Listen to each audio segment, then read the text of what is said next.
Hi folks, Johannes here. We are at the CMTA Patient Summit and Retreat 2024. I have with me Jeana. Hi, nice to meet you. Likewise. Nice to meet you. So Jeana, tell us a little bit about the summit itself, about you and CMTA. What do you guys do? Yeah, so the Charcot-Marie-Tooth Association, also known as the CMTA, we are a nonprofit organization that serves the patient community for those living with Charcot-Marie-Tooth Disease. The CMTA is the largest philanthropic funder of CMT research. That's and awesome. The largest patient advocacy group for CMT. So I'm proud of that. Awesome. So, and for our listeners, you have CMT. Can you share a little bit of what that's like? And for someone that's not familiar with the disease, in layman terms, Sure. what it is? Yeah. So there's obviously like a textbook description of CMT, and CMT is known as the most commonly inherited neuropathy. It affects the peripheral nerves running down through your arms and through your legs.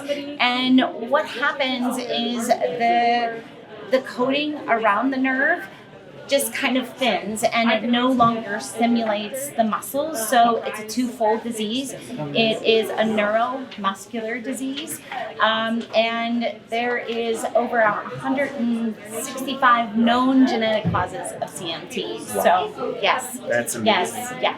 Thank you for sharing that. Yes. So, for you personally, what's your journey been with CMT? When did you find out? When did you get diagnosed? And Yeah. how does it impact your daily life? Yeah, I was diagnosed with CMT when I was about 13 years old, so that was many, many moons ago. And I have CMT, and typically CMT is genetic, but I have a spontaneous case, so that means it just started with me. Got it. And so I have CMT1A, and that's what brought me to the organization. So that's why I'm so incredibly proud of the organization, and I love working for the CMTA because I'm able to talk to so many patients. But with me talking to so many patients, it helps me as just as much as I am helping them, because it's a community. For me, for the daily living with CMT, it's always a hard question for me to answer, because I think I've been living with it for so long. But my youngest daughter also has CMT, and I'm so focused on her and watching her. And but what I can tell you and your viewers, I think that if you think about all the little simple things in life that everybody does, daily living, those are the types of things that are the hardest for those Just like living. walking, Buttoning up your shirt, Yeah. going up the steps, just daily living. And that is one of the hardest tasks, living with CMT. And it's about adapting. It's about trying to figure out a way that you can still continue to do something. And if you're able to figure out how you can continue doing something, that makes us stronger. And that's why summits like this, it's a beautiful thing, because that community can provide all those little tiny insights that we need. So.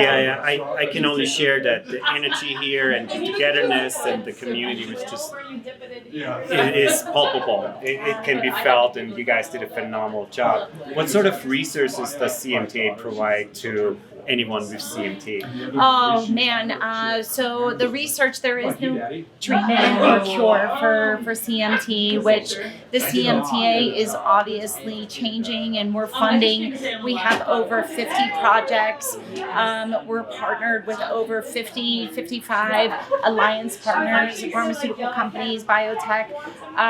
So to provide research, I would tell a CMT patient to go to our website, sign up as a patient as partner in research, because the voice of the patient is so incredibly critical to drive drugs to market now. So, but we have focus groups that people can participate in, as well as going to a center of excellence, and where they can find care, but also participate in a natural history study. Awesome. So, of course, we make shoes. I know. I was so excited to meet you. I have to tell you, I was so excited to meet you. Finding shoes, because with CMT, you often have a very high arch. And there's, your balance, your peripheral nerve, so it's hard to tell where you are in space, but there's a lot of deformity with your foot or your feet living with Charcot-Marie-Tooth. So finding a comfortable comfortable shoe is so hard. It's so hard. But then on top of a shoe, a lot of patients wear AFOs, leg braces. And then so to find a shoe that one just fits your foot, then to find a shoe that fits your foot and an AFO is incredibly difficult. But also a shoe that makes you feel confident when you step out of the house. A shoe that makes you complete your outfit. I saw that you have like pink and black and blue. And a shoe that, someone living with CMT can walk in comfortably. So it's a huge topic within our community. People are constantly asking us, do you know a shoe company? Do you know a shoe company? Because it's a frustration, and that's why I'm so happy to have met you guys. That's awesome. Yes. Before we round this up, how can anyone with CMT or the support system find you and connect with the organization? Yeah. So if any of the viewers that you have know someone or have a loved one or has CMT, I really encourage you to go to CMTAUSA.org and reach out to us, because you're not alone. The CMTA is here for you. Awesome. Thank you so much for having us. This was so wonderful. So wonderful. And we'll see you guys on the next one. Bye. Bye.